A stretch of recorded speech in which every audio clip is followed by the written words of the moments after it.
जय पुष्कराज के दोस्तों। ब्रह्मा जी महाराज की पवित्र पावन नगरी पुष्कराज महाराज के प्रधान वरा घाट से पंडित पवन कुमार करीट का आप सभी श्री वैष्णवों के चरणों में सादर जय श्री कृष्ण। मित्रों, हिंदू धर्म के अंदर निर्जला एकादशी को वर्ष में आने वाली सभी 24 एकादशियों के अंदर सबसे बड़ी एकादशी माना जाता है। अतः इसका व्रत अवश्य करना चाहिए। यदि निर्जल रह करके इसका व्रत न कर सकें तो फलाहार करके इस व्रत को संपादित करना चाहिए। इस व्रत के प्रभाव से मनुष्य को अपने समस्त पापों से मुक्ति मिलती है तथा वह भगवान नारायण का सायुज्य प्राप्त करता है। तो आइए आप और हम आज श्रवण करें निर्जला एकादशी, जो कि ज्येष्ठ मास के शुक्ल पक्ष में आती है, उस एकादशी का महात्मा। बोलिए श्री कृष्ण चंद्र भगवान की जय। भगवान श्री कृष्ण बोले, हे राजन, निर्जला एकादशी परम धर्मात्मा सत्यवती नंदन व्यास जी महाराज के द्वारा इसका जो महात्मा कहा गया है वह मैं तुम्हारे सामने वर्णित करता हूँ। क्योंकि जो वेद व्यास जी हैं वे समस्त संपूर्ण शास्त्रों के तत्वज्ञ और वेद वेदांगों के पारंगत विद्वान हैं।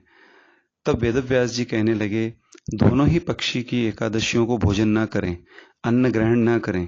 द्वादशी को स्नान आदि से पवित्र होकर फूलों से भगवान श्री केशव की पूजा करके नित्य कर्म समाप्त होने के पश्चात पहले ब्राह्मणों को भोजन देकर अंत में स्वयं को भोजन करना चाहिए।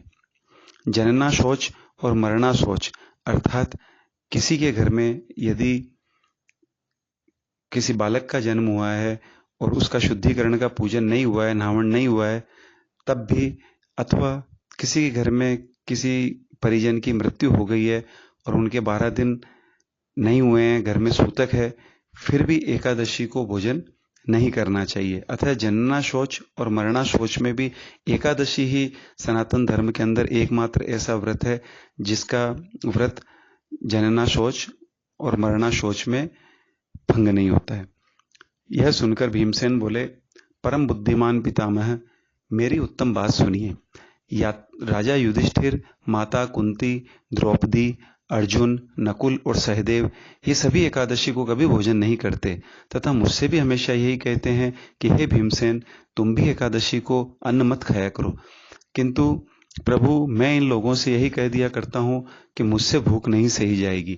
भीमसेन की यह बात सुनकर वेद व्यास जी ने कहा, यदि तुम्हें स्वर्ग लोक की प्राप्ति अभिष्ट है भीम, तो नरक को दूषित समझते हो तो दोनों पक्ष की एकादशी को भोजन न करना।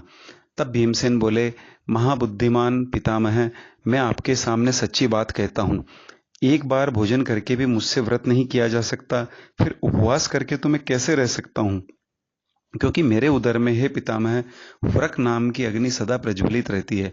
अतः जब मैं बहुत अधिक खाता हूँ तभी यह अग्नि शांत होती है। इसलिए हे महामुने, मैं वर्ष भर में केवल एक ही उपवास कर सकता हूँ जिससे स्वर्ग की प्राप्ति सुलभ हो तथा जिसके करने से मैं कल्याण का भागी हो सकूं। ऐसा यदि कोई एक व्रत हो तो उससे निश्चय करके बताइए, मैं उसका यथोचित रूप से पालन करूंगा। तब वेद व्यास जी भगवान ने कहा, हे भीम, ज्येष्ठ मास के सूर्य जब वृष राशि पर स्थित हो अथवा मिथुन राशि पर शुक्ल पक्ष में जो एकादशी हो, उसका व्रत यत्न पूर्वक निर्जल करो। केवल कुल्ला या आचमन करने के लिए मुख में जल डाल सकते हो, उसको छोड़कर और किसी भी प्रकार का जल विद्वान पुरुष अपने मुख में न डालें, अन्यथा व्रत भंग हो जाता है। एकादशी को सूर्योदय से लेकर दूसरे दिन के सूर्योदय मनुष्य जल का त्याग करे तो यह व्रत पूर्ण होता है। तदंतर द्वादशी को निर्मल प्रभात काल में स्नान करके ब्राह्मणों को विधि पूर्वक जल और स्वर्ण का दान करें। इस प्रकार सब कार्य पूरा करके जितेंद्रीय पुरुष ब्राह्मणों के साथ भोजन करें। वर्ष भर में जितनी एकादशियां होती है उन सब का फल निर्जला एकादशी के सेवन मात्र से मनुष्य प्राप्त कर लेता है। इसमें तनिक भी संदेह नहीं है। शंख चक्र और गदा धारण करने वाले भगवान केशव ने मुझसे कहा था कि यदि मानव सबको छोड़कर एकमात्र मेरी शरण में आ जाए और एकादशी को निराहार रहे तो वह सभी पापों से मुक्त हो जाता है। एकादश्या दिने योन्नम भुक्ते पापन भुक्ति सह इह लोकेश चांडालो मृत प्राप्नोति दुर्गतिम। एकादशी व्रत करने वाले पुरुष के पास विशालकाय विकराल आकृति वाले और काले रंग वाले दंडपासधारी भयंकर यमदूत कभी नहीं जाते। अंतकाल में पीतांबरधारी सौम्य स्वभाव वाले, हाथ में सुदर्शन धारण करने वाले और मन के समान वेग वाले विष्णुदूत आकर इस वैष्णव पुरुष को भगवान श्री विष्णु के धाम में ले जाते हैं। अतः प्रत्येक मनुष्य को निर्जला एकादशी को पूर्ण यत्न करके उपवास करना चाहिए। तुम भी सब पापों की शांति के लिए यत्न के साथ उपवास और श्री हरि का पूजन करो। स्त्री हो या पुरुष, यदि उसने मेरु पर्वत के समान भी महान पाप किया हो तो वह सब एकादशी के व्रत के प्रभाव से भस्म हो जाता है। जो मनुष्य उस दिन जल के नियम का पालन करता है वह परम पुण्य का भागी होता है। उसे एक एक पहर में कोटि कोटि स्वर्ण मुद्रा दान करने का फल प्राप्त होता सुना गया है। मनुष्य निर्जला एकादशी के दिन स्नान, दान, जप, होम और जो कुछ भी करता है वह सभी अक्षय होता है।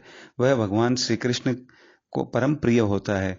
निर्जला एकादशी को विधि पूर्वक उत्तम रीति से उपवास करके मानव वैष्णव पद को प्राप्त कर लेता है। जो मनुष्य एकादशी के दिन अन्न खाता है वह पाप भोजन करता है। इस लोक में वह चांडाल के समान है और मरने पर दुर्गति को प्राप्त होता है। अन्न वस्त्रम तथा गावो जलम शय्यासनम शुभम कमंडलस्तु तथा छत्रम दातव्यम निर्जलादिते। अतः जो ज्येष्ठ के शुक्ल पक्ष में एकादशी को उपवास करके दान देंगे वे परम पद को प्राप्त होंगे।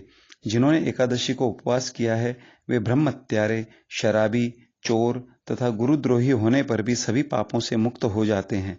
हे कुंती नंदन, निर्जला एकादशी के दिन श्रद्धालु पुरुषों के लिए जो विशेष दान और कर्तव्य विहित है उसे सुनो। उस दिन जल में शयन करने वाले भगवान विष्णु का पूजन और जलमयी धेनु का दान अवश्य करना चाहिए। अर्थात जल के अंदर चांदी की गाय को रख करके उसको ब्राह्मण को दान में देना चाहिए। प्रत्यक्ष धेनु अथवा धृतमयी धेनु का भी दान उचित है। यदि कोई सामर्थ्यवान हो तो वह गाय का भी दान कर सकता है। पर्याप्त दक्षिणा और भांति भांति के मिष्टानों द्वारा यत्नपूर्वक ब्राह्मणों को संतुष्ट करना चाहिए। ऐसा करने से ब्राह्मण संतुष्ट होते हैं और उनके संतुष्ट होने पर श्री हरि मोक्ष प्रदान करते हैं। जिन्होंने शम, दम और दान में प्रवृत्त होकर श्री हरि की पूजा और रात्रि में जागरण करते हुए इस निर्जला एकादशी का व्रत किया है, उन्होंने अपने साथ ही बीती हुई 100 पीढ़ियों और आने वाली 100 पीढ़ियों को भी भगवान वासुदेव के परम धाम में पहुंचा दिया है। निर्जला एकादशी के दिन अन्न, वस्त्र, गौ, जल, शैया, सुंदर आसन, कमंडल अथवा छाता दान करने चाहिए। जो श्रेष्ठ पुरुष इस दिन सुपात्र ब्राह्मण को जूता दान करता है, चप्पल दान करता है, वह सोने के विमान पर बैठकर स्वर्गलोक में प्रतिष्ठित होता है। जो इस एकादशी की महिमा को भक्तिपूर्वक सुनता है तथा जो भक्तिपूर्वक उसका वर्णन करता है वे दोनों ही स्वर्गलोक में जाते हैं। चतुर्दशी युक्त अमावस्या को सूर्य ग्रहण के समय श्राद्ध करके मनुष्य जिस फल को प्राप्त करता है वही इसके श्रवण से भी प्राप्त होता है। पहले दंत धावन करके यह नियम लेना चाहिए कि मैं भगवान केशव की प्रसन्नता के लिए एकादशी को निराहार रहकर आचमन के सिवा दूसरे जल का भी त्याग करूंगा। द्वादशी को देव देवेश्वर भगवान विष्णु का पूजन करना चाहिए। गंध, धूप, पुष्प और सुंदर वस्त्र से विधि पूर्वक पूजन करके जल का घड़ा संकल्प करते हुए निम्नांकित मंत्र का उच्चारण करें। देव देव ऋषिकेश संसारणवर्तकारक उद्भकुंभ प्रदानेन नय माम परमागतिम। हे संसार सागर से तारने वाले देव देवेश्वर ऋषिकेश, इस जल के घड़े का दान करने से आप मुझे परम गति की प्राप्ति कराइए। हे भीमसेन, ज्येष्ठ मास के शुक्ल पक्ष की जो शुभ एकादशी होती है उसका निर्जल व्रत करना चाहिए तथा उस दिन श्रेष्ठ ब्राह्मणों को शक्कर के साथ जल के घड़े का दान अवश्य करना चाहिए। ऐसा करने से मनुष्य भगवान श्री विष्णु के समीप पहुंचकर आनंद का अनुभव करता है। तत्पश्चात द्वादशी को ब्राह्मण भोजन कराने के बाद स्वयं भोजन करें। जो इस प्रकार पूर्ण रूप से पाप नाशनी एकादशी का व्रत करता है वह सब पापों से मुक्त हो अनामय पद को प्राप्त होता है। यह सुनकर भीमसेन ने भी इस शुभ एकादशी का व्रत आरंभ कर दिया। तब से यह लोक में पांडव द्वादशी के नाम से विख्यात हुई। बोली श्री कृष्णचंद्र भगवान की जय, श्रीमन्नारायण भगवान की जय, एकादशी मैया की जय, भक्त और भगवान की जय, श्री ब्रह्म पुष्कर राज महाराज की जय हो।